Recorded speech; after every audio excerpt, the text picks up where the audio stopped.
7 Russian bots do approve of my service.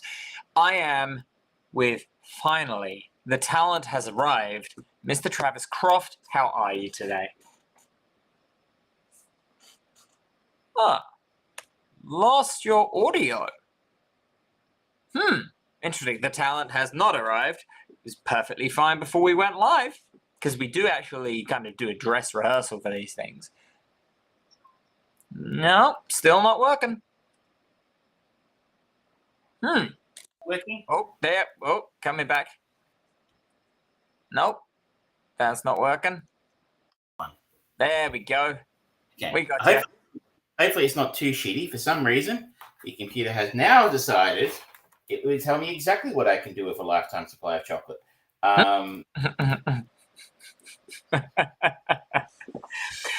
Well, thank you very much, ladies and gentlemen, for joining us on your chosen platform of choice. Let's think about there's youtube.com/armchair producers, twitch.tv/armchair producers, facebook.com/friedbrain productions, and podcast services around the world where most of you get our wonderful content, and we are delightful brown noise for you to just if you need to. Now, we've got a bit of a stacked show for you, and there is a slight change. This week, we are not going to be doing binge, browse, and burn, because we are going to instead be talking not 1, not 2, not 3, but 4 movies of the week, or of the fortnight. Once upon a time, that was normal, but like not with a new disciplined approach. But we thought it's been a few weeks. It's been a bit of a stacked month or two for movies coming out in Australia, and we've actually had time to see some of them for a change. Yeah, absolutely. I thought so. We're going to start by covering off, of course, the George's Chain movie selection, Bringing Out the Dead, followed by 3 in random order, probably. Terminator 3, The Flash, and of course the 4th Indiana Jones film.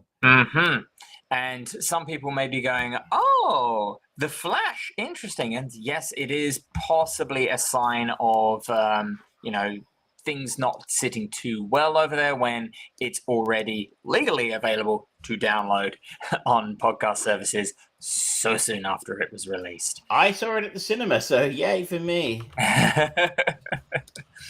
Now, shall we crack on straight away with our chain movie of the week? Let's do that. So this is, of course, 1999's Bringing Out the Dead. Yep, one of the lower rated Martin Scorcese movies. Like I said, directed by Martin Scorsese, co-written by, as Scorsese said, and I think it's kind of true, co-written by Paul Schrader, who I think it was actually it was based on a book by Joe Connolly, but the screenplay was 100% by Schrader. Yeah, and he picked to do this adaptation because nobody writes New York After Hours better than Paul Schrader. And you look at some of the stuff that he's done, and there is definitely an argument to be had there. For sure. I don't know that he quite nailed it with this one, though. What's it about, George? Haunted by the patients he failed to save, a monumentally burned out Manhattan ambulance paramedic fights to maintain his sanity over 3 increasingly turbulent nights. That's basically the story. And we've got a pretty stacked cast here. Yeah. We have, of course, Nicolas Cage doing peak Nicolas Cage in the late 90s. His then wife, Patricia Arquette, John Goodman, Ving Rhames, Tom Sizemore, Mark Anthony, Mary Beth Hart. You might also recognize Nesta Serrano and Ada Turturro, just sort of famous character actors. And that faces you'll definitely recognize. Yeah. And a little bit of Martin Scorsese as well, if you listen very carefully. Listen, you know that voice from such movies as Shark Tale. So this synopsis there kind of gives us a bit of an idea about what's going on. We follow Nicolas Cage, who plays Frank Pierce, who is our monumentally burnt out paramedic. And we follow him through a series of nights driving an ambulance around Manhattan, doing what ambulance drivers do, sort of cleaning up the refuse of, New York society, and dealing with equally burnt out other paramedics and medical personnel. This is not a film that makes New York look like a place that you want to visit, does it? No, it really does not, and it's definitely not trying to shine a spotlight on unsung heroes or anything like that. In fact, it's really showing a very dark side of the paramedic, nursing, and general healthcare side that you kind of think, I can believe this to a certain degree, which is not a good thing, socially speaking. Well, you and I know some people who work in the medical profession, and they are almost perpetually burnt out. Though this is probably a poor example for us to be running, because considering what's happened over the last few years, it's not been a standard run of time. But I think people are more burnt out than normal. I really struggled with this film. Now, I saw this when it came out. Came out here, and I reckon about 2000. So it says 99, but I'm fairly sure I can remember when I saw it. And that was 2000. And first of all, how the fuck was that 23 years ago? Who said that was okay? I didn't. I wasn't consulted. Nope. That doesn't make sense. Don't have enough memories for 23 years ago. Shit, what have I done for the last 23 years of my life? I've been doing this show. That's what I've been doing. And not quite 23 years. Quite, but it's a decent chunk of it. But you're welcome, everyone. I remember thinking it was all right when I saw it. Interesting thing about having an IMDb account is sometimes I pop onto a film and I'm like, I've got a rating on it, and I don't remember ever seeing it. In this case, I do remember seeing it, but I obviously rated it at some point in the last 23 years. I think IMDb was around in 2000, so it might have even been when I saw it then. I gave it a 7. I think that was a bit generous now, because I struggled to make it through this film and really make sense of exactly what Scorsese was trying to say here. Just to make you feel really old, IMDb was founded 17th of October, 1990. I think it was like a message board thing at the time, because obviously the web didn't exist in 1990. But yeah, I might have had my account since 2000. I might have actually rated this a day after for shits and giggles. But I struggled with this to kind of get to what the point of it was. At moments like this, I almost sensed it was almost, you could see it as a companion piece to something like Taxi Driver, which Schrader and Scorsese famously collaborated on in the 70s. In the sense of, we had in that film Travis Bickle, the cab driver, driving around a lot, especially at night, giving us his voiceover narrative of what was going on and his thoughts about, the scum of a city. The city needs to be cleaned up, yada, yada, yada. And there were moments in this where I almost saw Frank Pierce as, standing for Travis Bickle, because he's doing a lot of the same things. He's driving around New York at night. He's talking. We get that voiceover complaining about how the city will kill you. It doesn't discriminate. And it's just, I was like, it's this familiar feeling. Like, is he trying to do something like a similar character to Travis Bickle? But its story doesn't hang together anywhere near as well as Taxi Driver did for me, in the sense that I don't even really know what the story of this film is. I honestly don't know if there actually is a narrative story here. I think it's just a character piece about, let's look at a very rough 3-day sliver of a man's life, basically with no context at the start or conclusion at the end. And it's sort of like, okay, sure, but he's not exactly a redeeming character. He's not particularly likable or affable. He's not, none of the characters in it are particularly nice, and the antics that happen around it, whilst shot and presented in a largely kind of realistic kind of manner, there's an absurdity to a lot of them, like the interactions that Ving Rhames' character has over the phone with Dispatcher.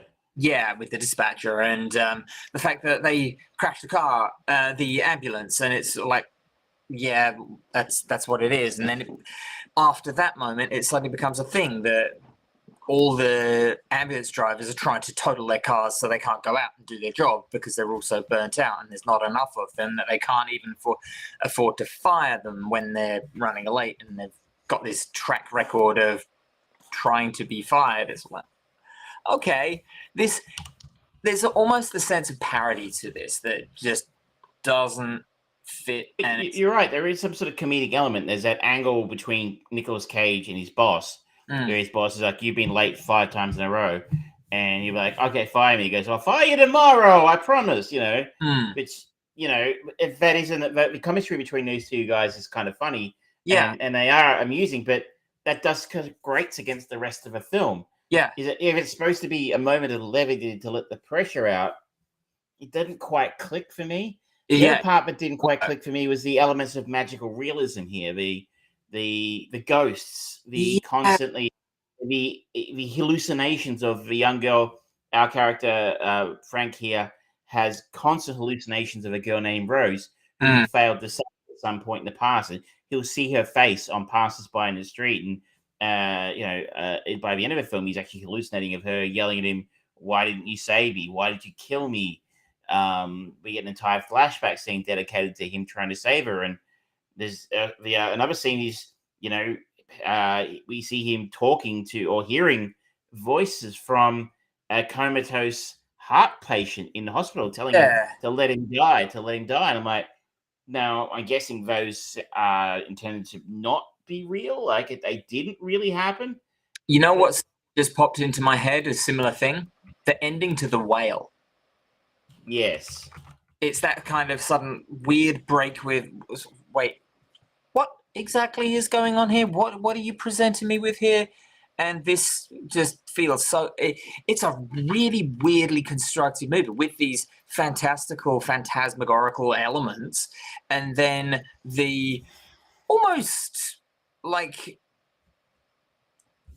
bastardized Pulp Fiction kind of elements of when Frank and Tom Sizemore's character are in the car, and it's like keeps on doing all that sort of like super fast screening of them just kind of doing things, and just there's the conversation between the two drivers. It's almost like this feels a little bit like a weird lens to look at the Vega brothers sequences from Pulp Fiction. They're trying to put this kind of tell us this relationship between these two people in the confines of this car,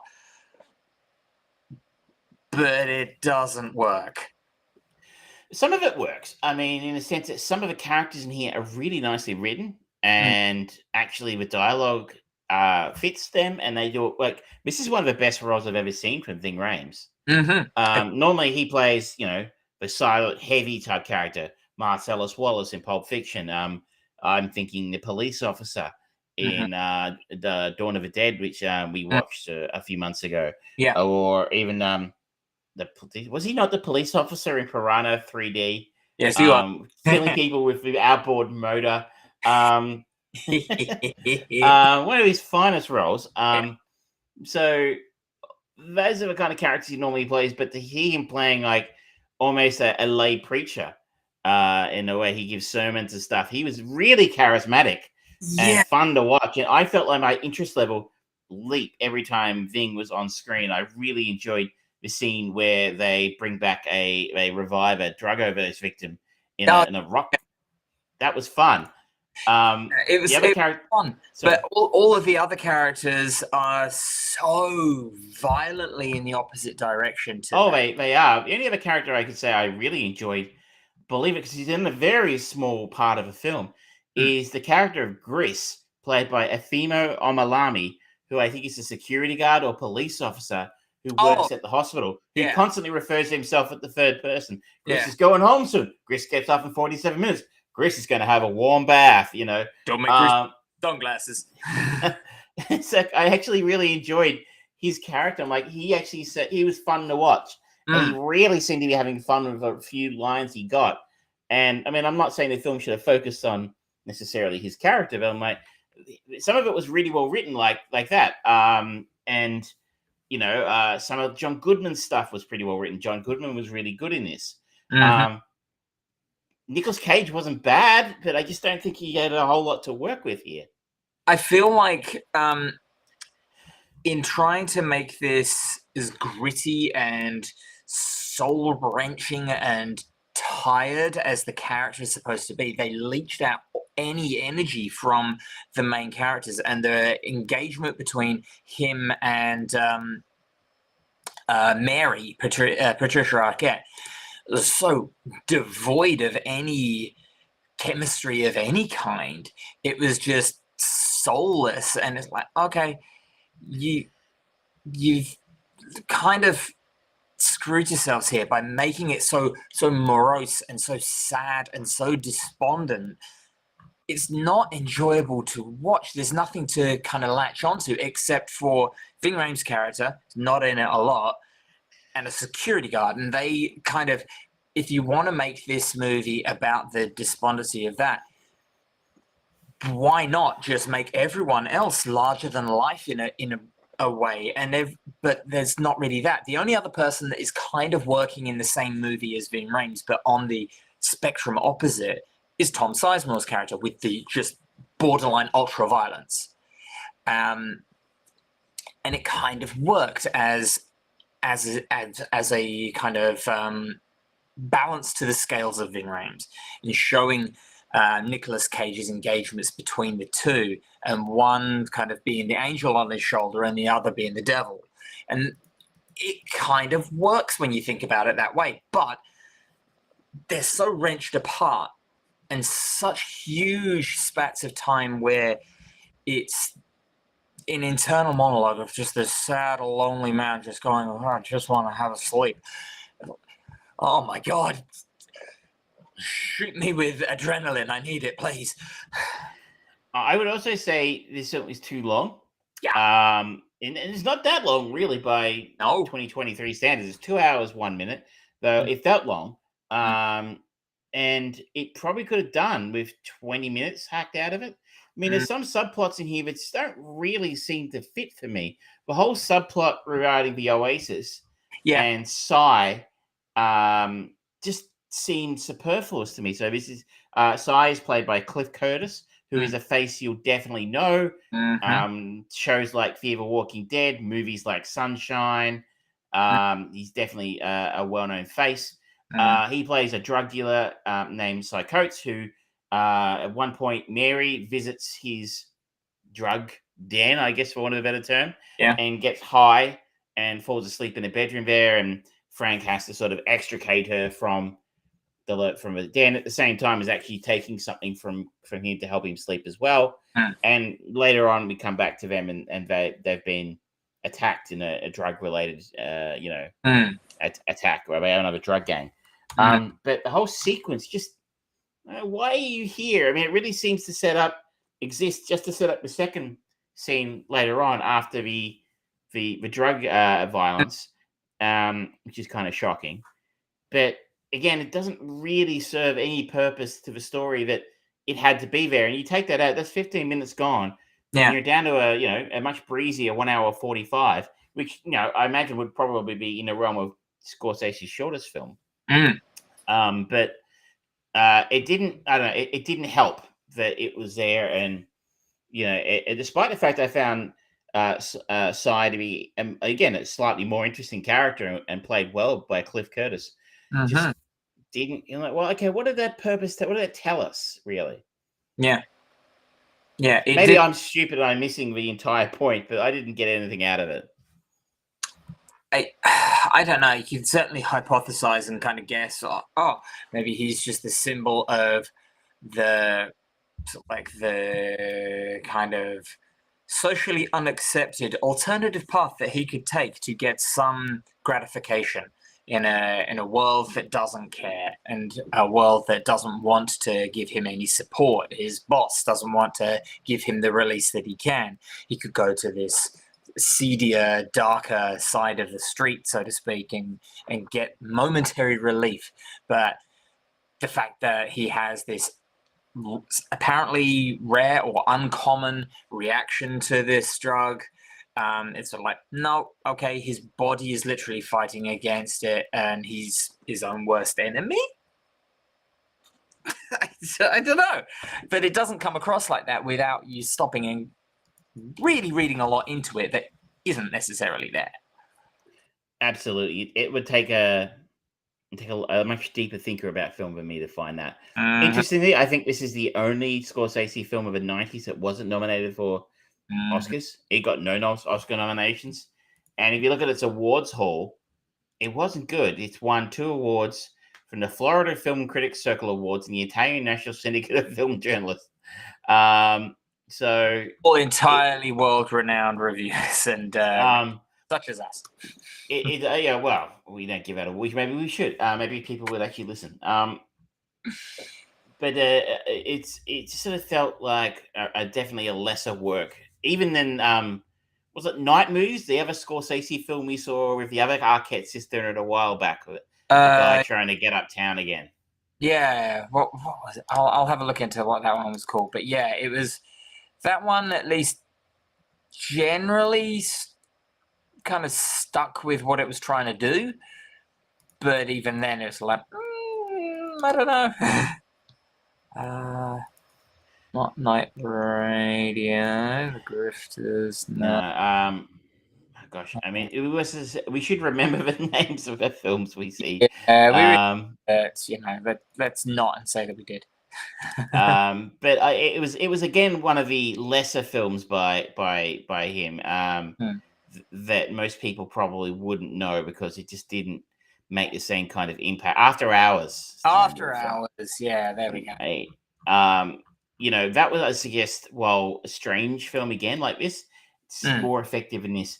And I just don't. Maybe Scorsese was trying to do something different in his film that he'd done previously. Yeah. It just didn't seem to fit his style. He should probably stick to more, I don't know, straight ahead, if that's a word for it. But like the blending of a supernatural angle and the realist sort of gritty angle, those two just didn't fit together in this film. Maybe some directors can make that work. I think Guillermo del Toro's one. He just comes to mind who kind of makes that kind of, make a sort of blend somehow in his films. This just didn't. And I was quite bored at points. And just like going, well, what are you doing? Well, these people are no fun to be around. Yeah. And they're not doing anything particularly exciting. And then they're not showing me an engaging individual. Like even Tom Sizemore's character of Ultraviolence is not. You were not given. There wasn't any cathartic release at the end where he gets his comeuppance or anything. He gets away with all the shit that he does, and it's like, okay, so I'm just watching a bad guy do bad stuff and nothing happens, and he's not a likable bad guy like Killmonger from Black Panther, where they made him a little bit too good, and his message was a little too good because he made some very good points. He was just an asshole. I mean, we don't get any backstory in his people. He just is, he goes around wanting to kill people as a paramedic, and you're like, that's unusual for a paramedic. Why does he so angry? Yeah. It's the little vignettes of the different drivers he works with is fun. Yeah. But, it just doesn't seem to quite fit. I keep saying it doesn't fit. It doesn't make sense. It doesn't work. This is not my favorite Scorsese film. No, this is a very odd blend that it somehow curdled. Things didn't mix the way that they're supposed to. My review on IMDb, my 7, I gave it 20 years ago. maybe says this film worked a little better in the late 90s than it does now. Some of the digital effects are looking a bit creaky in this, by the way. They've pasted that girl's face all over all the some other standing actors and the ghost characters he's helping at different points. You're like, there are better effects done in that part of that time. Yeah, exactly, 100%. But unless you have anything else to say on Bringing Out the Dead, it is your turn to pick, my friend. I have nothing else to say, but I'm going to go with something a little bit different. Okay. Well, very different. Now, you might groan at this thought, but there is logic behind my choice. We are going to follow John Goodman. Okay. And we are going to 2008's Speed Racer.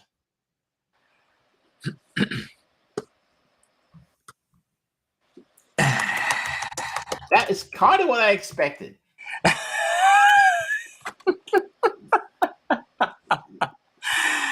Oh, Speed Racer. Okay. Yep. I have never seen this. Siblings. I have never seen this before. I think I remember it, the cartoon it was based on. Yes. And it certainly didn't get good reviews at the time. No, not. But here's my logic. The Wachowskis are very deliberate filmmakers.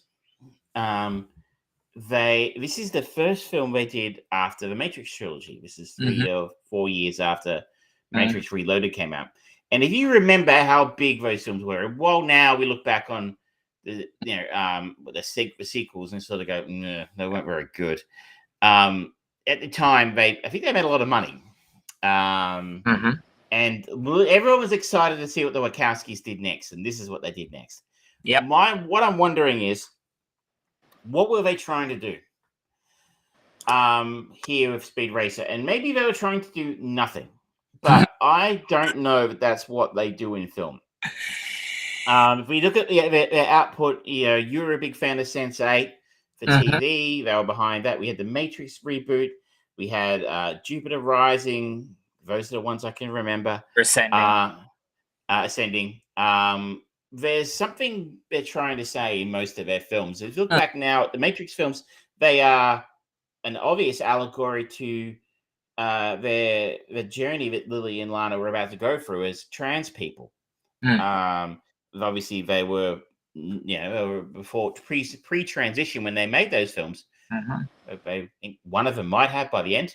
But at the time when they came out, everyone was like, "Oh, it's about capitalism, it's about communism, it's about this, it's about that." But now we know what they're actually trying to get to in that. So I'm wondering if there's a subtext to Speed Racer which went over people's heads in 2008, or was just buried under a bad film, all the bright colors and stuff that people just didn't actually appreciate.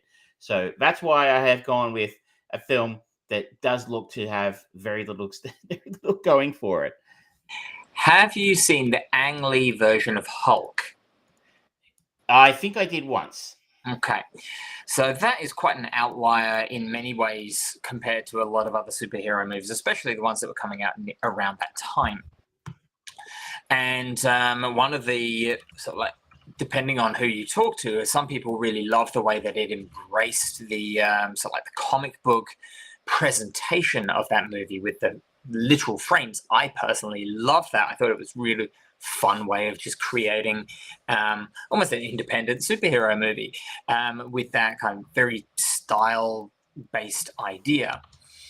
My memories of Speed Racer are kind of similar to that in there's a lot going on. The visuals and the exuberantly bright world that they race in and live in, and the absurdity of this kind of single bloody-mindedness of the only things that people in this in the universe of Speed Racer seem to care about is speed racing, sugar, and family. And it's like, okay, simple. This is an anime brought to life. And it's like, okay, they succeeded in that, but they didn't. They chose a weird thing, but there's not actually a particularly interesting story to go with it. And it's going to be interesting going back to this one. It could be a bit long. It could be a really bad choice, but I'm trying to be brave here and pick films that I haven't seen because, trust me, I was very tempted. There are lots of ways to get back to The Big Lebowski after this film. And, I love that film. The other choice, by the way, the fallback choice on this one that I was tossing up this afternoon was to follow Mark Anthony, who plays Noel. He was also in Hackers. That was the alternative, was Hackers, the most 90s film of the 90s. So Hackers. Hackers. Maybe it could have been more fun. Who knows? But I just sort of feel like this is worthy of going back and just checking it out and seeing, with 15 years of context and experience, is it make any more sense now than it did when it came out? Yeah, and it's got a couple of interesting casting in there. Certainly, two people, especially that kind of were relatively hot in the moment. Emil Hirsch, I think this was just after him having The Girl Next Door success with Alicia Cuthbert. Matthew Fox, this was one of his roles following on from the success of Lost at the time. And then we've got Christina Ricci in there, Susan Sarandon, you've got John Goodman, Our Connection. And there's a few kind of people that just pop up and there's like, I recognize that guy and I recognize that one. And one of I can't remember the character's name or the actor's name, but he's like plays the head honcho. It's like, yes, you're gonna come and race for us, boy. He's the same guy that played the narrator in V for Vendetta, which was produced by the Wachowskis. It's like, and always England prevails. So, and he plays a very similar kind of role. As I like to also point out, Kit Gurry is in the list here of actors. You're probably not going to know that name, but he was a moderately well-known Australian actor in the late 90s, early 2000s. And I'm just saying, he was in Edge of Tomorrow. So, don't discount Kick. Very well, I won't. Now, shall we move on to the... we were talking about bringing out the dead. Should we mention the other Nicolas Cage movie that we've both watched recently? Which is The Flash. The Flash. Of course. Sorry, you had me thinking there for a second. Not really Nicolas, because I don't think it was really him. If it is, he's looking rough. If he's not, that's some rough CGI, ladies and gentlemen. So I saw this a couple of weeks ago at the cinema. You've seen it on demand in Australia. Yes. I assume it'll be available to buy and rent because it has not done well at the cinema, shall we say? I believe I saw a headline that said it is now the biggest superhero flop of all time. Yeah, Warner Brothers can't seem to really catch much of a break. They're having a bad year because I think the other one in that conversation was Shazam. Sam was not doing well. According to Forbes, Warner Brothers will lose $200 million thanks to The Flash. Ooh. Biggest bombs in $1 million losses. This is the top 10. Yeah. The Flash, Shazam, Fury of the Gods. They both came out this year. Wonder Woman 1984. That came out 2 years ago. Yeah. Dark Phoenix, The Suicide Squad, Black Adam. That came out last year. Fantastic Four. It doesn't say which one, so I'm guessing that'll be the Josh Trank one. I'm guessing the Josh Trank one. R.I.P.D., The New Mutants, and Green Lantern.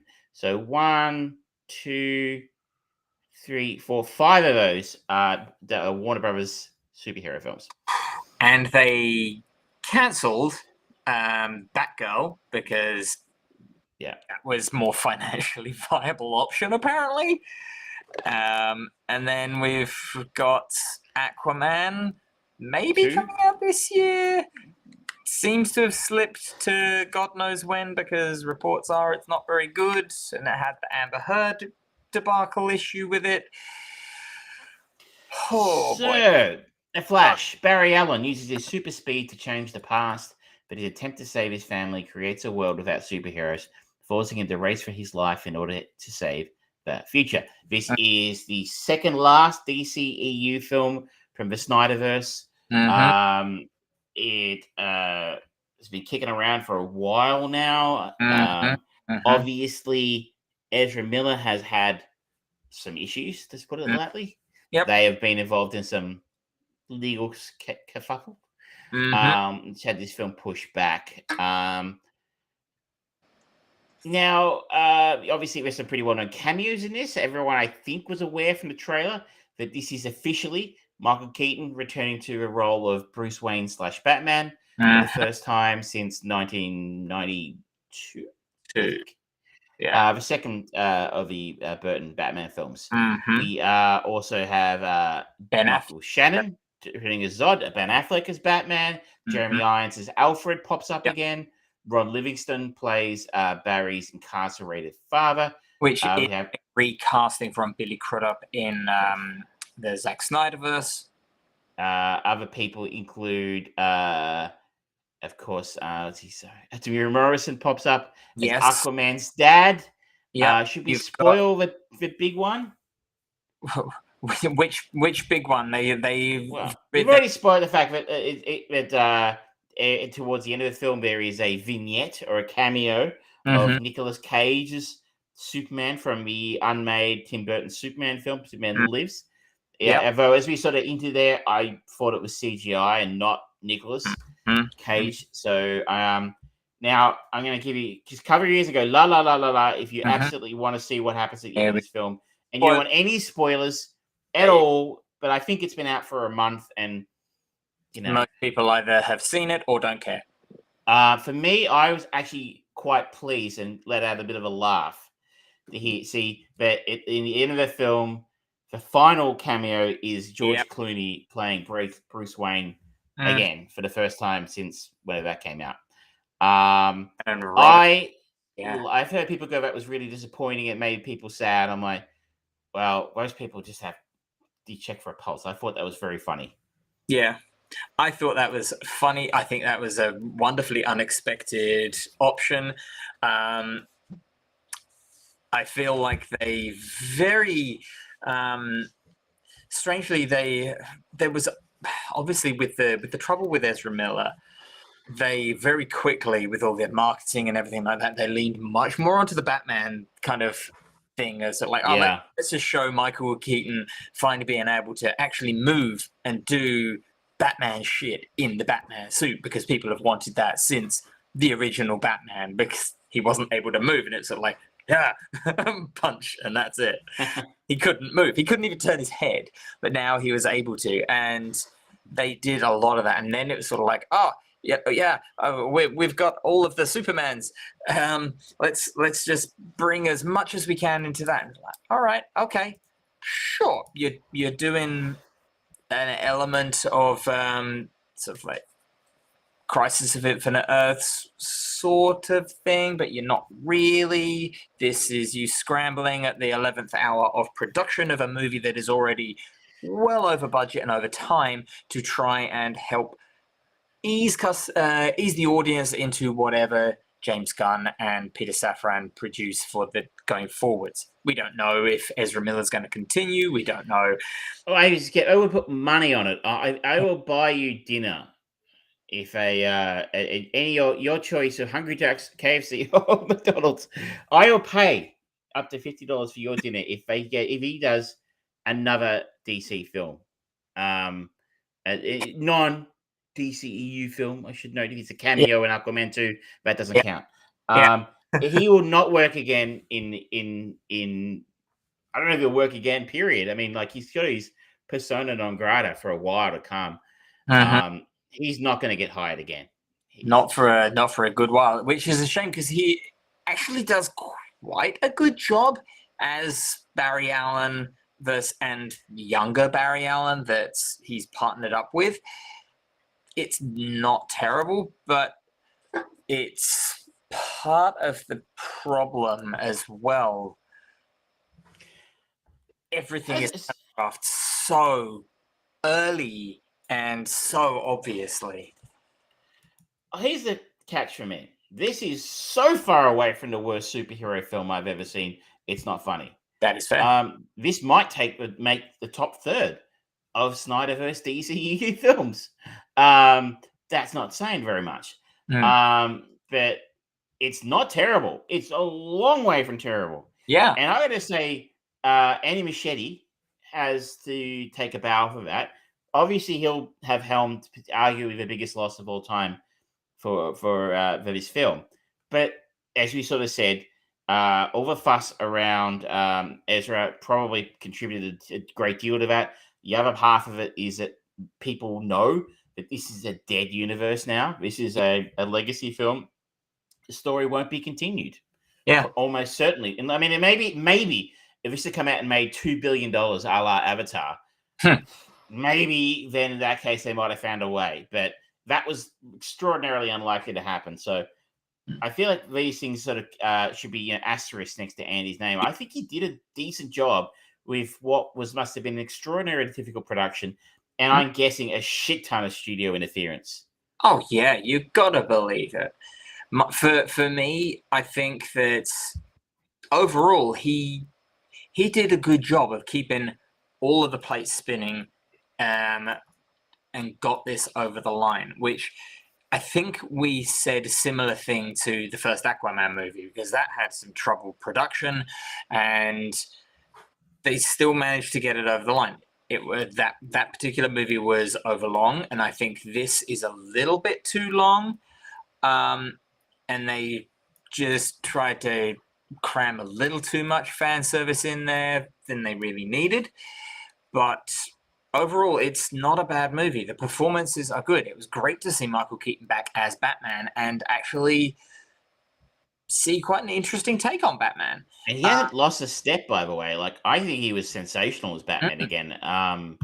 It was like he never left. Yeah. I think the weaker of the Batman was Ben Affleck, and the chase sequence that was in that's like, okay. I feel like Batman, especially considering this is after he's kind of grown and evolved as like this strategic leader of the Justice League, he was just, leaving too much of the cleanup, and it was a very messy chase sequence. This is the guy that worked out how to go toe-to-toe with Superman, and he's having difficulty with the son of Carmine Falcone. Really? Okay. And then at the end, it's like, oh, you're going to have Wonder Woman come in at the last minute just so that we can go, yep, tick that one, move on to the next cameo. That was... Ben deserves better. I think, though, it just for me, like, I'm not a massive comic book fan, but I think it comes back to it's something that I kind of always thought about Batman when we learned that these films are going to happen. Batman doesn't fit with the rest of the Justice League to a great degree.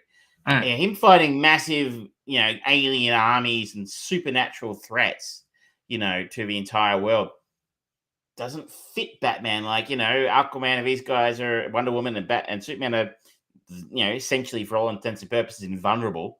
They're living gods, essentially. And this guy's just, what's your superpower? I'm rich. That's the problem. People say that there's a problem with Superman being too powerful and there's no stakes. He's a god living among men and fighting among men. How do you relate to that? They haven't presented Batman Bruce Wayne in the right way, because he is always the one. There's a fantastic in one of the comments, I cannot remember which one it is, but he's having a conversation with members of the Justice League saying, yeah, I've got contingency plans for all of you in case you all turn bad, because how else are we going to stop you? You are a living god. I need to make sure that we can protect you. And that in itself is a terrifying element of Batman, the fact that he trusts, but only so far, and he's a pessimist. And that's the interesting side of him, where we've never seen that level of strategy from any Batman.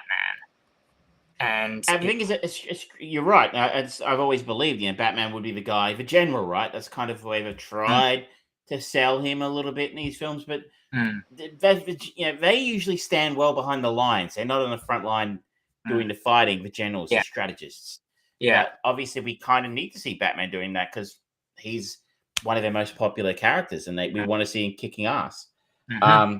Not that there's a massive problem in this film. Like, sort of any bigger than any of the other films that he's been in, you sort of go, Batman just doesn't seem to belong out there with these people. He doesn't belong on the front line when you're fighting invulnerable, shielded aliens. Let's just say it was fun watching Batman strategically plant bombs on the big giant Kryptonian and swing round. And it was like, okay, yep, that's how he would do it, because he ain't gonna win throwing a punch. The other person in this film that I think I'm deeply disappointed for them that this film didn't work out is Sasha Calle, who plays Kara Zor-El, or Supergirl, for want of a better term. I think some people had some criticism of the fact it was Supergirl who pops up in this. And so in the universe that the Flash creates, it's not Superman who lands on Earth. It's his cousin Kara, who lands on Earth and has been imprisoned in a Russian jail for 40 years or something. They free her, and she helps him in their fight to try and get back to his own universe. I thought she was sensational. She did good. I was really interested in everything she was doing in this. And that's in the actor written everything. Yep. And the chances of her coming back, slim to none. I mean, it's a shame because they got it right. Yeah. You got one of your characters, a really minor character, right. I mean, you go back to the Helen Slater, Helen Slater, who also makes a cameo at the end of the film. But that is a shithouse film. And a really lame version of the character. Whereas Kara seriously kicks ass in this film for a fair chunk of it. And I really enjoyed what they did with that character. And I was like, again, they get that one right, but you really can't bring that character forward into the James Gunn films without explaining what the fuck this film is. Now let's talk about that element a little bit, because I understand why they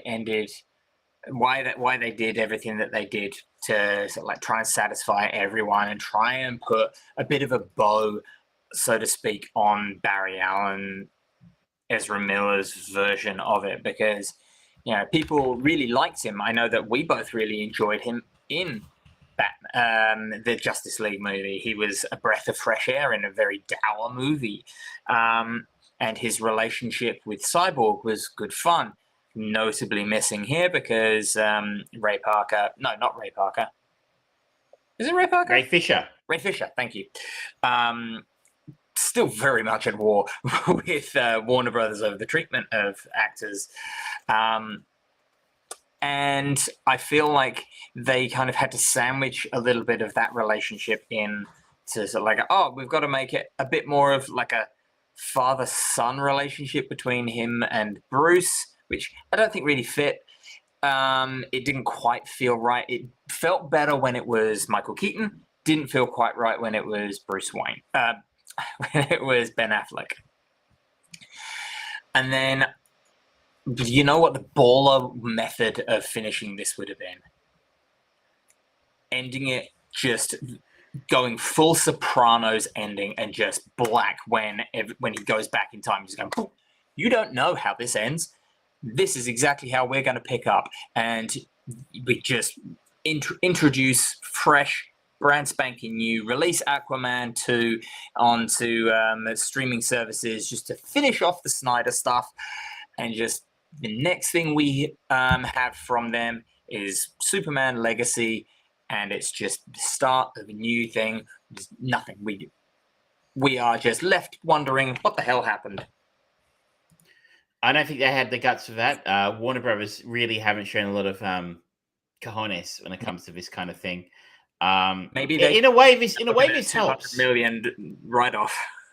In a way, this helps. And if Aquaman 2 sucks, that helps in a way as well. But I've got to go with this. If everyone liked Momoa as Aquaman, and for some reason I didn't think the first one was very good. It was okay, but it made a lot of money. If he does really, really well with his film Aquaman 2, if it makes $1 billion again, and you're James Gunn, how do you not take that forward to pick up Momoa and bring him into your universe, or keep making those films for Warner Brothers, who are probably desperate for a hit? As it is, The Flash, being a complete flop means that they can ignore this and start again. The only danger left then is Aquaman 2. If that does really well, they might have a harder choice, and it's probably a nice choice to have, but it's a harder choice for them to make. To then kill off a franchise that is doing is doing well, frankly. Money, I'd say that, like, you're right, this film's too long, 2 hours 24. Could have hacked 20 minutes out of it. Yep. Can I say I had a pretty good time. This is not a 300. I don't know how much they fucking spent on this thing. Has to be probably $200, $300 million easily. But it's maybe it should have been budget $200 to $220 million.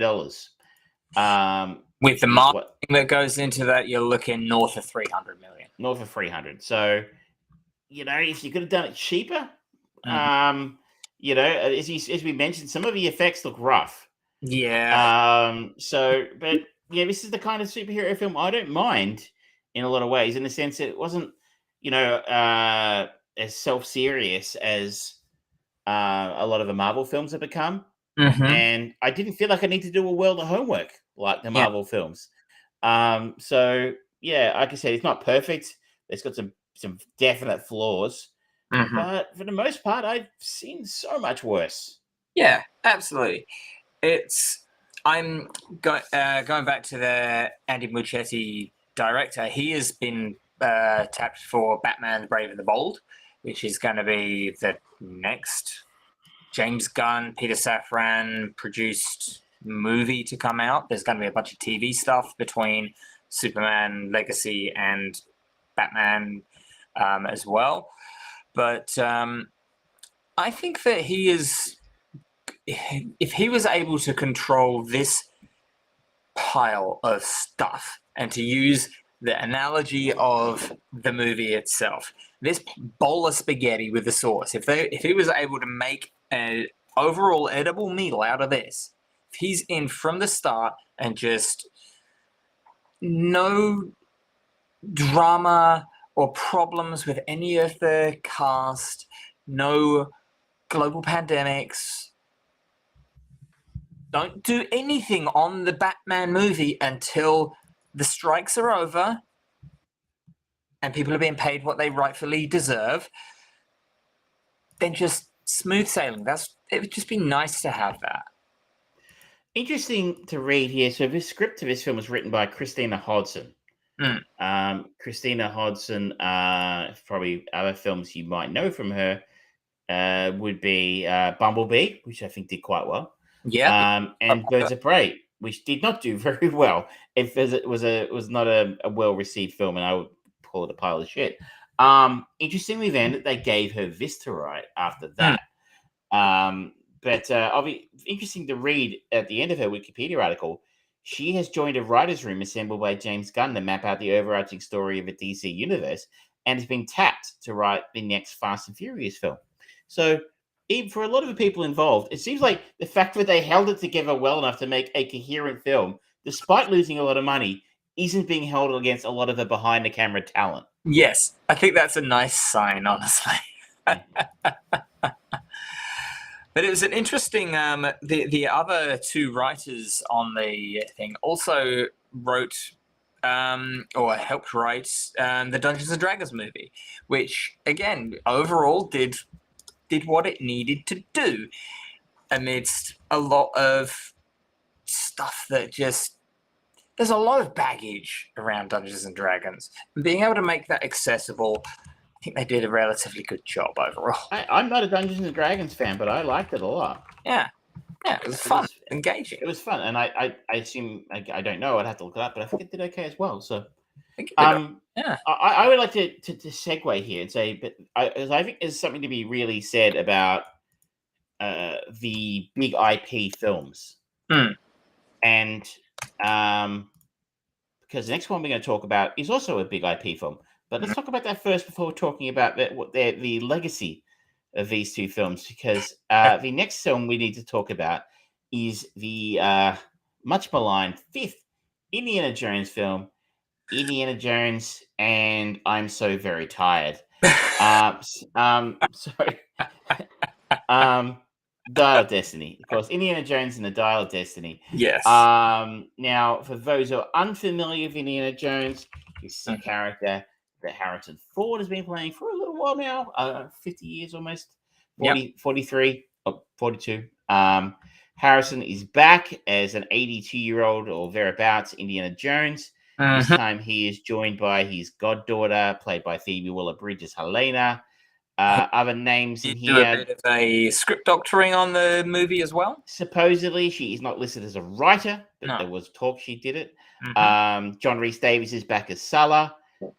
Toby Jones plays Basil Shaw, Helena's dad. Karen Allen for a cameo as Marion at the end. I'm sorry. The other familiar names would be Antonio Banderas Yeah, playing. I didn't know he was in the movie until I saw his face in one of the kind of ensemble posters for it. I was like, oh, I didn't know that. We have Boyd Holbrook, who was Yeah. the bad guy in Logan, if I'm not mistaken. He plays the head henchman in a number of James Mangold movies, apparently.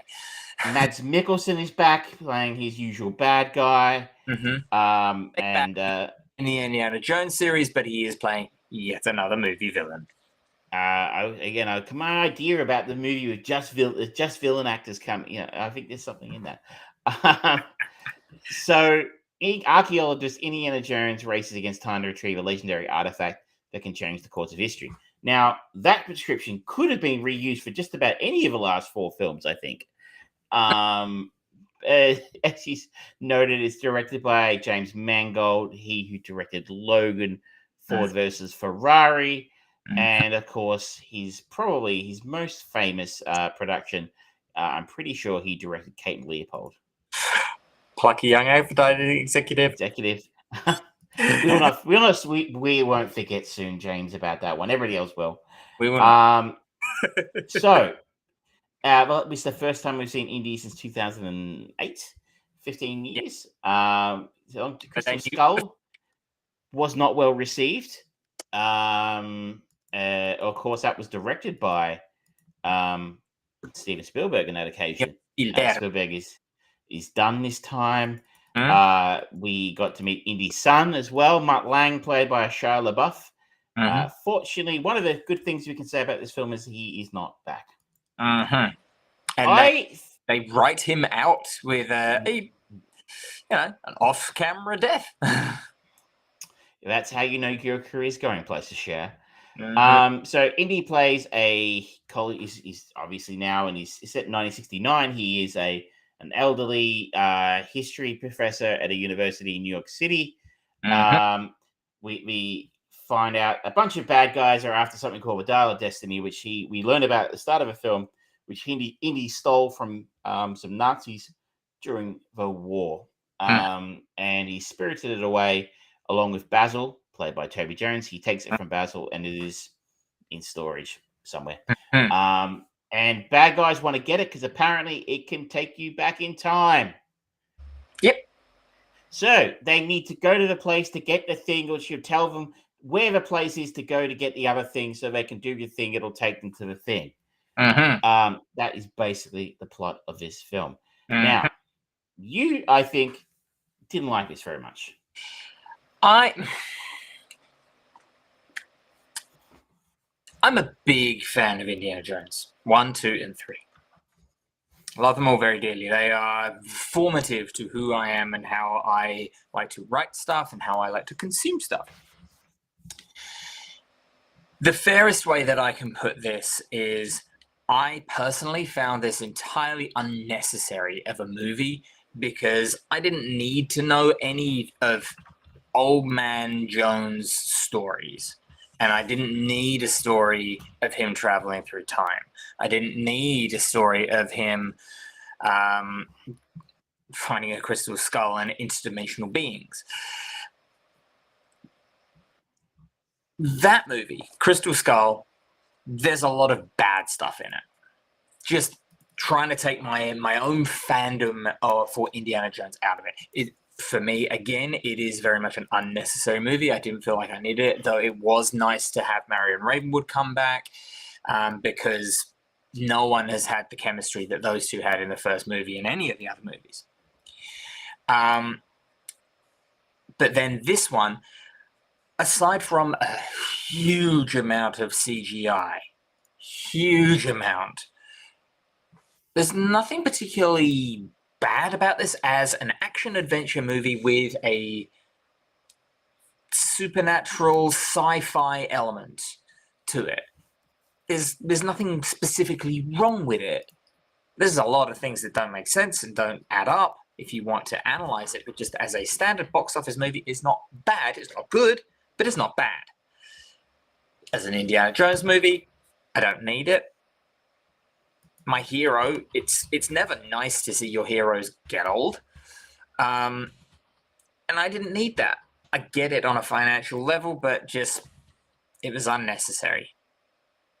I think that's fair to say it was unnecessary. I don't think anybody was gagging for yet another Indiana Jones film by any stretch of the imagination. But that said, it exists. It was always going to exist once the Disney had purchased Lucasfilm. Yep. Whether or not Harrison Ford was going to be involved was really the only question. In fact, he seems more keen on doing this than he did Star Wars. Yeah, and if rumor is to be believed, he decided to rejoin Star Wars even just for that one movie, with the proviso that there would be more Indiana Jones. It seems to be a series he enjoys most of his most famous, anyway. But given this film exists, and I would have thought if you were going to make one of these, it would have been smarter to have done a reboot of some kind, or tell the story. We had the TV show Young Indiana Jones Chronicles in the 90s.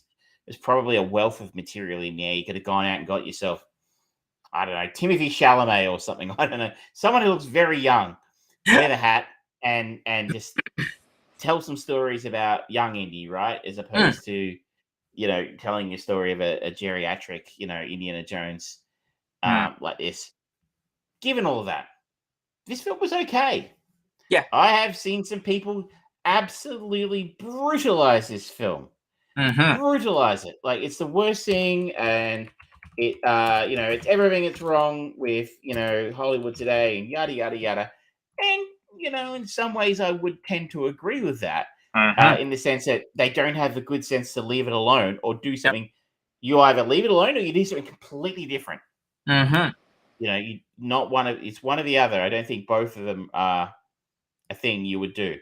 But given it exists, and I am curious because I actually kind of had fun with this for the most part. Parts of it I did really like. So we opened the film with a chase sequence on a train where Indy is retrieving the Dial of Destiny from Mads Mikkelsen's Nazi. He must get very sick of playing Nazis. Has there been a better bad guy? The Nazis are iconic. Oh, yeah. I mean, they tried the Soviets last time. They're just not the Nazis, you can make fun of Nazis and kill them as much as you want. And, more or less, people are good with that. And I liked that. I thought that was classic Indy, except for one important element. And I wonder if you noticed it as well. The de-aging face technology was shocking. Well, shocking is a strong word. It wasn't as bad as it was in, say, Rogue One when they de-aged Tarkin and the de-aging technology they used for as a Princess Leia in that film or one of the other ones. They looked absolutely abominable. Yeah. This isn't that bad, so it's obviously getting better. But it looks fake. It's serviceable when it's not long drawn out conversations, like the times when they've used it in Ant-Man for Michael Douglas. It's like, okay, you're just about getting away with it because you're using an old technique of just slightly fuzzing the screen, so just looks a little bit more smoothed out than it actually is with makeup and things like that. This is heavy because Harrison Ford's an old man. He's literally aged. Okay. Shocking. How dare he? So that really pulled me out of it. There's no surprise the whole chase is done in the dark. That's not by accident. That's to cover up the fact that the de-aging doesn't work yet very well. Should we ring the other typical bell as well, just so that it's done? Too long. Much too long. But just I will get to that. But I'm just going to say in the things that I liked. Yes. Okay. I kind of liked the chase sequence in New York. I saw the horse in the trailer and thought, this is going to be fucking stupid. But it wasn't. I kind of enjoyed it. I thought it was kind of fun. Necessarily the setup for the chase or the storyline for the chase. The chase itself was probably all right. I thought it was pretty good. almost indie worthy, I would say. That said, that should have been the last chase sequence for a while, but it wasn't. If we get into other things we didn't like, there were too many chase sequences. Yes. I mean, James Mangold seems to like doing action sequences on the train. He did it in The Wolverine, and he's done it again here. It's definitely, I think people have started to realize, what's one of the best action movies of all time that does a good job of keeping exposition interesting? It's The Terminator. And why? Because they're constantly being hounded, and Kyle Reese has no choice but to just deliver information to Mama Connors on the go. It's a great way of keeping it interesting and engaging, and you learn a lot whilst also being just hyper-stimulated with shit happening. Unfortunately, I don't think anyone else has quite gotten to the same quality, balanced level of delivering that exposition information whilst also creating an interesting action sequence that informs and drives the narrative. It's a tough act to go. This doesn't quite reach it, which is a shame, because otherwise it is quite a typical Indiana Jones style thing where he's just bumbling from one scenario to another. But just the CGI, it just took me out of it so much. Some of it was rough. I didn't have a massive problem with most of it, apart from the de-aging face stuff, which was used sparingly outside of the early scenes. We didn't go a lot of flashbacks. Was there any particular part of the CGI that made you go, ooh, it's a bit rough? The green screen. It was just, I just could see that it was green screen, and it was like, I'd recently gone back and watched The Last Crusade, and the wonderfully, notoriously pretty bad train sequence at the start of that with good old River Phoenix playing the young Indiana Jones, and the fact that it jumps. People think that's bad. Well, just on a production level, because the background goes from rocky mountains with green to flat deserts, one cut to the next, and it keeps jumping backwards and forwards, and it's just so like it really messed with my OCD. Never noticed, to be honest. I always thought that was pretty cool. I may have just ruined that sequence for you. Well, I mean, I don't see myself going back and watching it anytime soon, but I watched it in preparation for this. Otherwise, it is a great sequence because it very much is Indiana Jones just getting onto a train and then working his way through each of the carriages, and that's a good way of just keeping action going. So, like, I need to escape, so on a train, there's only two real options, forwards or backwards. And then eventually, when an army is coming at you either side, it's like, all right, then you start going, okay, can I go up or can I go left or right?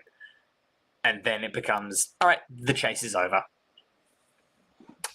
But every time the outside of the train came, it just looked so heavily CGI'd. It had that CGI sheen to it. It's like, it's not what the other ones looked like. I mean, they put a lot of effort into making this film look like an Indiana Jones movie without Douglas Slocum being the guy from the original three who shot it and made it look the way it looked. And they do overall a noble effort of it, but like the chase sequence on the horse, it just looked too unrealistic in the screen. It's like, okay, I know that this isn't real, and it just didn't feel right to me watching it. There was nothing bad about the action sequence that was being presented, but it was just the way that it was presented. I just found it so jarring to watch. I could see. I didn't notice that. I was kind of busy having a good time-ish. I think if I watched it again, maybe I would pick it up. But I was kind of looking for all these egregious things that reviewers had said were in there. And, I didn't see them. This is a better film than Crystal Skull. I said it. is Oh, a significantly better film than Crystal Skull. 100%. Now, it's setting the bar very low. I understand I'm setting the bar very low. But things that, like I said, there's too many chase sequences. They needed to cut some of it out because it's too long. I found Phoebe Waller-Bridge's character annoying.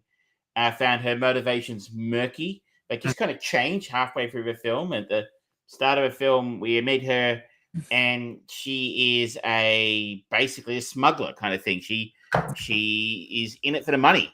She wants to steal the Dial of Destiny so she can sell it and make a lot of money. Okay, that's just simple motivation, but it's a motivation nonetheless. Yeah. And so it's almost like a three-way tug of war then between the former Nazis, played Matt Mikkelsen and crew, Indy, who wants it should be in a museum, and Phoebe Waller-Bridge's character, Helena, who just wants to steal it and make a bunch of money. But I guess we need Helena and Indy to come together at some point. But we never really given a good reason why they do. They just do. And Helena sort of gives up on the idea of selling it and making a bunch of money. And I don't think Phoebe Waller-Bridge is the kind of actor who can carry a film like this. I just don't. I haven't seen Fleabag. Maybe it's the most brilliant thing known to man. I'm not going to make a call on that. I haven't seen it. But she's not interesting to listen to or watch. Or I don't find her charismatic. I think the last time we spoke about No Hard Feelings starring Jennifer Lawrence, which is a very insubstantial film, that she has charisma up the wazoo. Not that she's gorgeous, she is, but she's interesting to watch, and she's a great actor. Phoebe Waller-Bridge is not a bad actor by any stretch. She doesn't have a lot of charisma for me, and she felt out of place, and I don't think she has any charisma with Harrison Ford.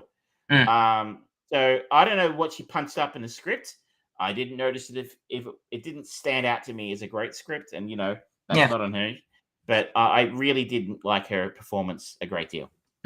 I didn't like, there was a lot of that because it needs to happen agency with a lot of the character development. Like Boyd Holbrook's character, he seems to be a caretaker for Mads Mikkelsen's character, and then we see that he just sort of like, there's a moment where he shoots another agent and he looks shocked by it.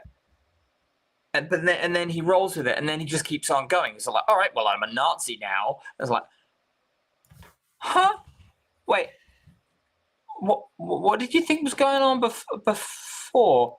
I don't get your motivation here at all. Okay, sure. And then the element with the is it the CIA that's following him? And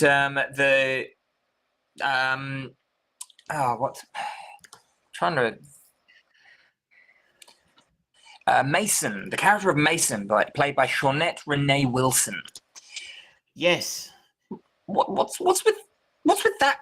That's another complaint of mine. Like, she was actually she is a FBI, a government agent of some description, who insinuates that the plot for Mads Mikkelsen to regain the Dial of Destiny is government funded initially, at least. And at some point, they say, "Oh, we're taking your funding away," and they just kill her when she was arguably, aside from Indy and Helena, and Mads Mikkelsen, one of the most interesting characters building in the story for me. I'm like, I am interested to see what she does with this character. She's going to be interesting. Is she going to end up siding with Indy and oh no, we'll just kill her.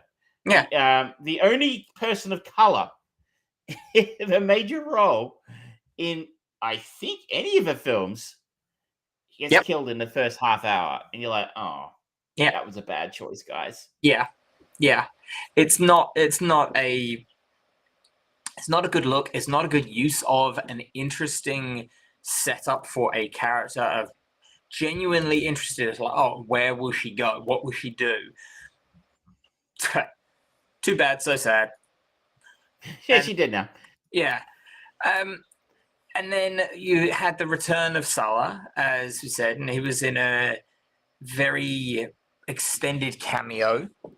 And it's like, all right, this is more fan service than anything else. I don't entirely know why Salah in New York would still have connections with other people and things like that. It's like, all right, it seems like he's very much just a family man with a taxi maybe. But okay, sure, he's the guy who knows people and can help Indy out. But again, it just kind of it made me feel sad seeing these characters just complaining about being old. And then we had suddenly this. We're supposed to believe that he's got this long-standing relationship with the best frogman in the industry, with Antonio Banderas' character. It's like, okay, sure. Oh, you're not really going to do anything with this character either? You're not going to... You were loosely trying to suggest maybe they were going to sell them out, but no, that's not happened. You just kill them off again.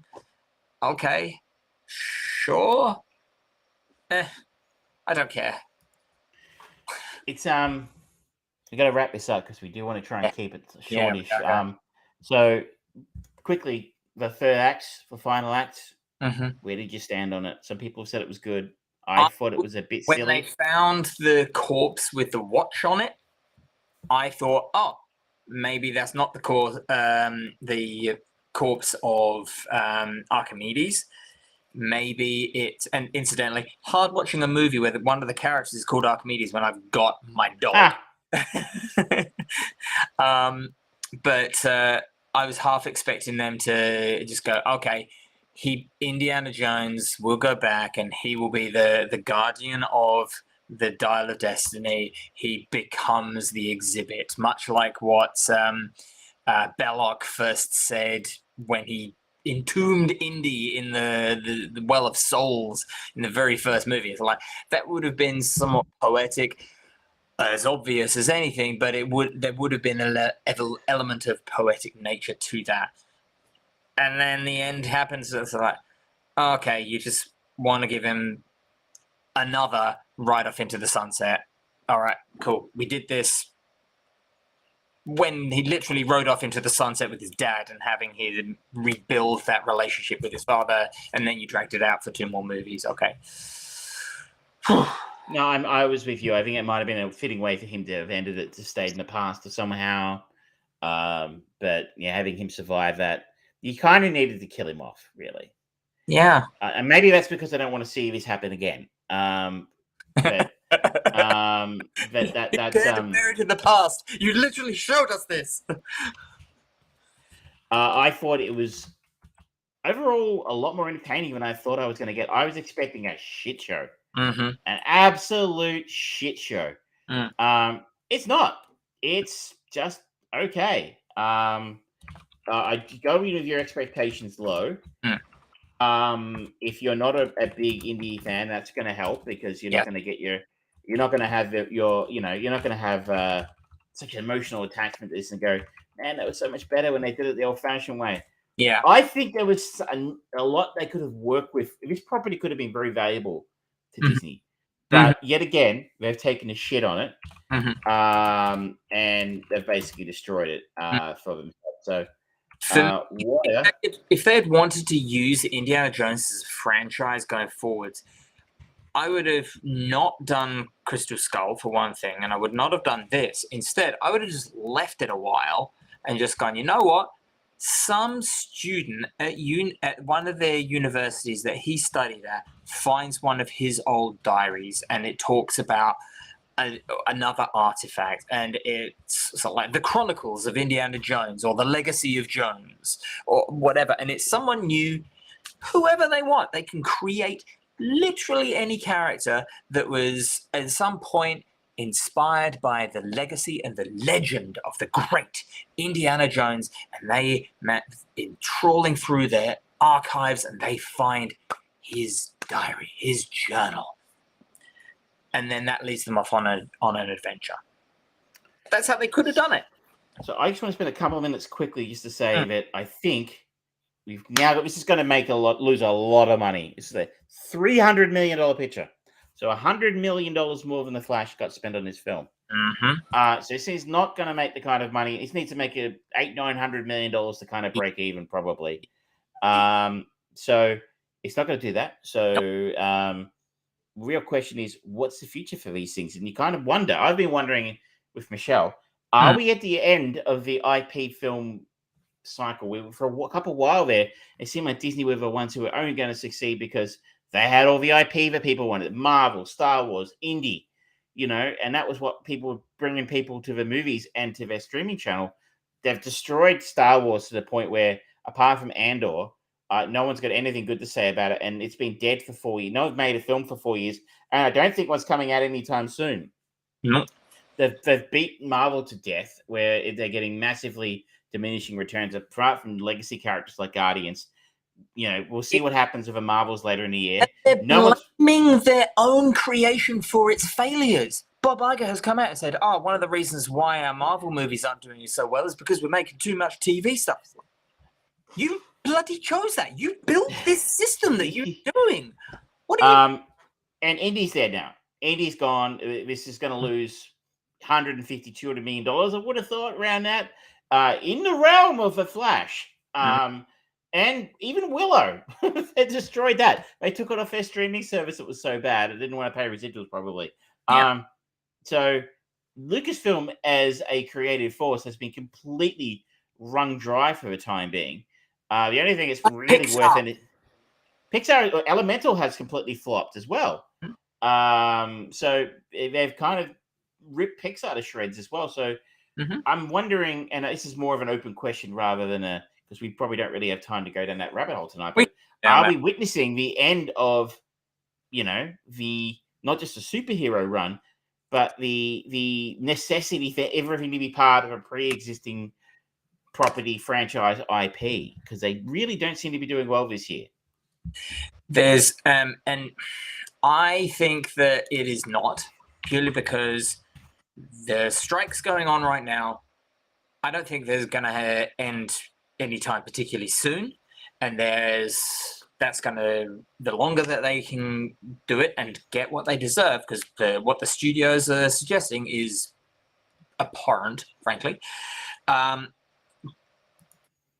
the gut response is going to be, okay, right, let's get people back to work. You make me this. You make me this. You make me this, because it's an existing IP. We need to make money back straight away because we haven't been able to create anything for the last 2 months, 3 months, 5 months, however long the strike goes on for. They're going to want to do it, and they're going to turn things around quickly. They're going to do minimal effort. And unless it's based on a project that was already in, and they're going in and just going and brush up and tidy, and it's a lucky diamond in the rough, it's going to be more of the same. Well, then, you do what you always do. You get what you always got. But I'd like to continue this discussion. And I think we've got a couple of big franchise films coming out this week that are sort of kind of extenuatingly part of existing IPs in Barbie. And Oppenheimer, which is part of the Nolan universe, which is not really the same thing. But anyway, I hopefully we'll have a chance to in Mission Impossible, which just opens very softly in parts of the world so far. But I don't know if we'll have a chance to see all three before the next show, but I'm hoping we get to see a couple of them, and we can maybe talk a little bit further about that, because if Barbie makes $2 billion globally, which maybe it will, because it looks pretty good, then maybe we're right back into the swing of it. Forget about that one over there. This has made all the monies. Don't look at what's happening in the left hand. Pay no attention to the man behind the curtain. And the man behind the curtain is telling me I should talk about Terminator 3. Yes. This is the movie that was spun on the wheel of This Time So Many Years Ago. That's right. I named it terribly. This is from 2003. 20 years ago. 20 years ago. 20 years ago. The movie that many fans wanted the return of Terminator franchise. Everyone hoped that Jim Cameron would come back. We did not get that. We got another Terminator movie. We got Jonathan Mostow directing it. And we didn't get any of the other pre-existing characters back except for Arnold. That is not correct. Oh, sorry. The therapist. He has a one-scene cameo. Yes. Earl Bowen. Yeah, Peter Silverman was in it. Apart from Arnie, was the only one in the first three films. Yeah.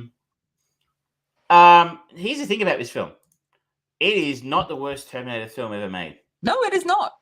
But again, that's setting the bar very low. Yep. Terminator.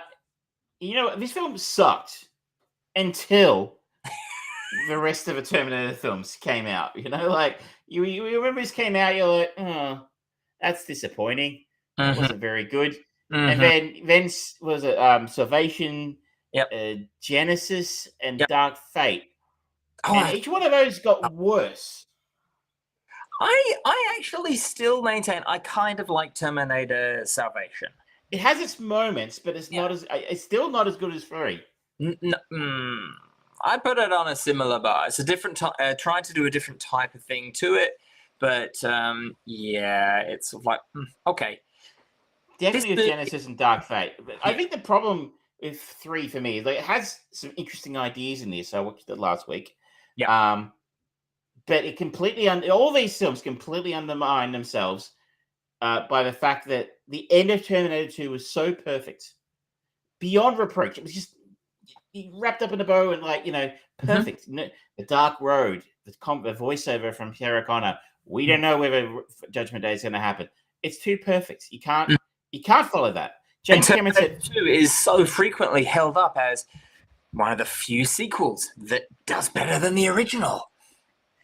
so. If you undermine that film Mm-hmm. by the fact of going, well, actually, everything they did in the last film doesn't matter. Mm-hmm. Judgment Day happens anyway, which is kind of what you have to do if you're going to make another film. Yep. But you're kind of just completely undermining what is one of the greatest films ever made.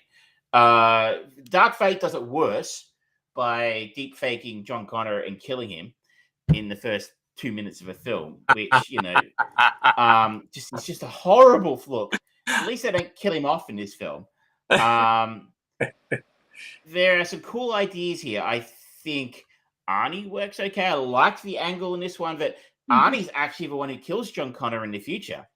Yeah. And then they send him back in time to save him. It's the same Terminator. Yeah. That's an interesting idea. They don't do a lot with that. No, they really don't.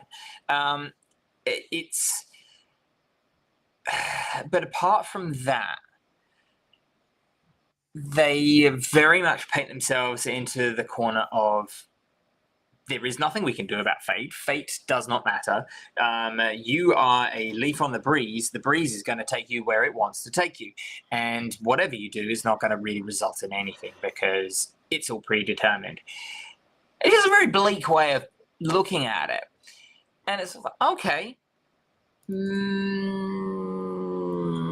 All right, that's an uphill struggle of a narrative to tell because it's a very, very gloomy way of looking at it. At least with the first two, you are fed the idea, no, if they win this, it stops it.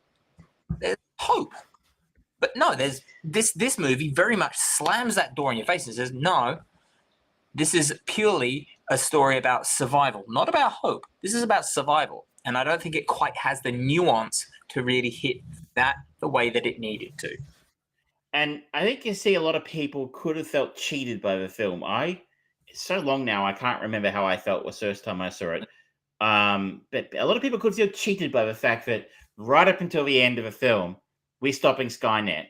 Mm-hmm. And then the twist is there's no stopping Skynet. Skynet is everywhere already.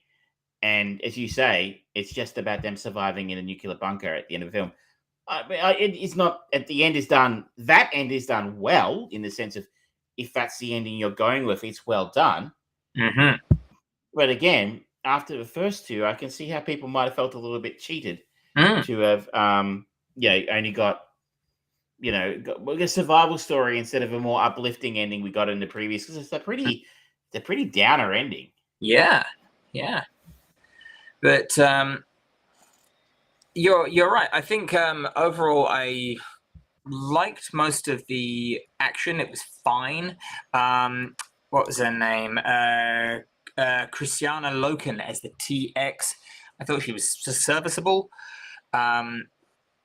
The bizarre choices that they made, like where she's pulled over by the police and she looks up and sees the sign and just her shell makes her breasts bigger.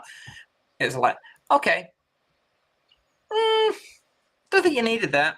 I don't think that really sends the right message of what you're trying to do. I get the point that's trying to manipulate subtly, but Oh, yep, you are completely disregarding that point anyway because she just shoots the person and drives on anyway. So there was no point in that. Might as well have just ignored that and just shot. Boom. Simple. There's some strange casting choices here too, don't you think? Nick Stahl and Claire Danes are a couple of odd choices. Yeah, they don't have any chemistry. Nick Stahl doesn't really seem to be doing anything of acting. Claire Danes, whilst I generally like a number of things that she's been in, totally miscast in this. And the fact that there's kind of the relatively early reveal that the Terminator is not following John Connor's orders, but following hers, aside from a very almost Galaxy Quest style, hey, I have one job on this ship. There's that interaction where he says, "Oh, I'm not going to tell you. I don't have to do what you say," and then she tells him to do it anyway. It's like, okay, you're not really going to do anything else with that. Okay, you're really not going to do anything. That's a shame. That's disappointing. Interestingly, I believe here's the story. Nick Stahl was a last-minute choice or a late choice to place the original actor. Gosh, I can't remember his name from Terminator 2. It's on the tip of my tongue.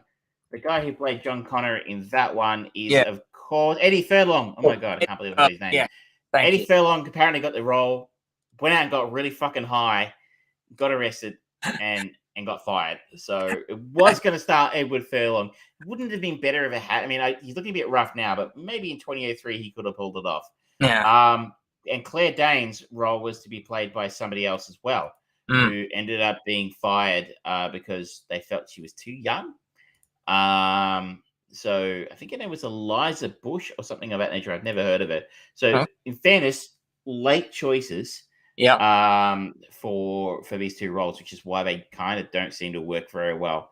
The other interesting thing I kind of thought was watching is like Jonathan Mostow, kind of a bit of a name around the turn of the century, doesn't make films anymore. It's kind of interesting. He just disappeared off the face of the earth. I don't think he was Me Too'd.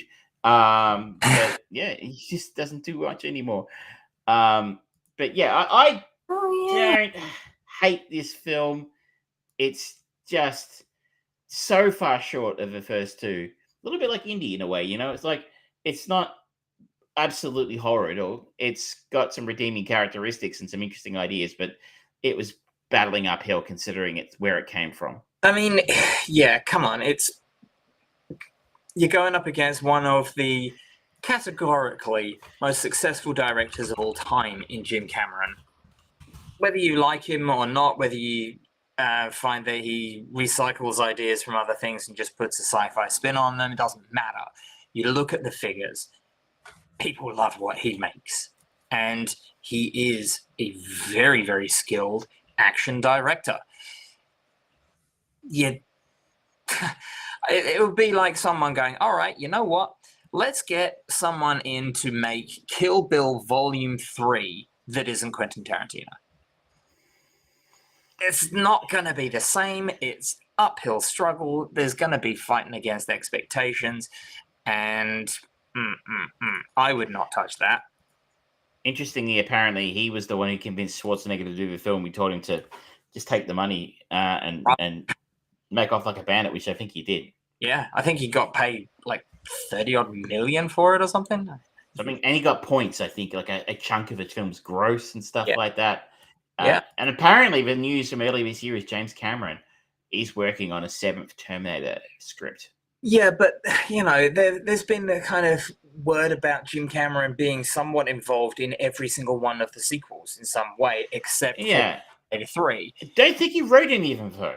No, he didn't write any of them, but the thing is, if he turns up to Dark Fates, he did say, oh, it was good, and he went out and promoted it.